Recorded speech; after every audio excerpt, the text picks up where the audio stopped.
সন্ধ্যায় তোমাদের football match উপভোগ করলাম। তোমরা সকলেই খুব সুন্দর খেলা প্রদর্শন করেছ। তোমাদের আজকের ম্যাচ ফাইনাল ম্যাচ। আমি এসেছিলাম স্কুল থেকে একটু আছে, তত দেখলাম তোমরা খেলাধুলা করছো, খুব ভালো লাগলো, বসে খেলা দেখলাম।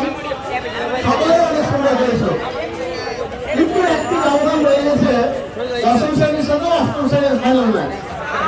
তোমরা গাড়ির ঘর থেকে শুনলে অনেক শক্তিশালী, আর অষ্টম শ্রেণীর শিক্ষার্থীরা সেদিক থেকে অনেক পিছিয়ে ছিল, যার কারণে ম্যাচটি প্রতিদ্বন্দ্বিতাপূর্ণ হয়নি। যাই হোক, খেলা কখনো প্রতিদ্বন্দ্বিতাপূর্ণ হয়, কখনো একদল নিজে ভালো খেলে, অন্য দল খারাপ খেলে, এইভাবেই খেলা চলতে থাকে। প্রিয় শিক্ষার্থীরা, আজকের খেলায় যারা জয় হয়েছ তাদেরকে ধন্যবাদ, যারা জয় হতে পারেনি তাদেরকেও ধন্যবাদ। তোমরা সকলেই খেলা অংশগ্রহণ করেছো, ভালো খেলেছো, খেলার মনোভাব নিয়ে খেলেছো। এইভাবে তোমরা চলবে, খেলার মনোভাব নিয়ে খেলতে থাকবে, ভবিষ্যতে আরো বড় খেলা হবে এই প্রত্যাশা করি। সকলকে ধন্যবাদ।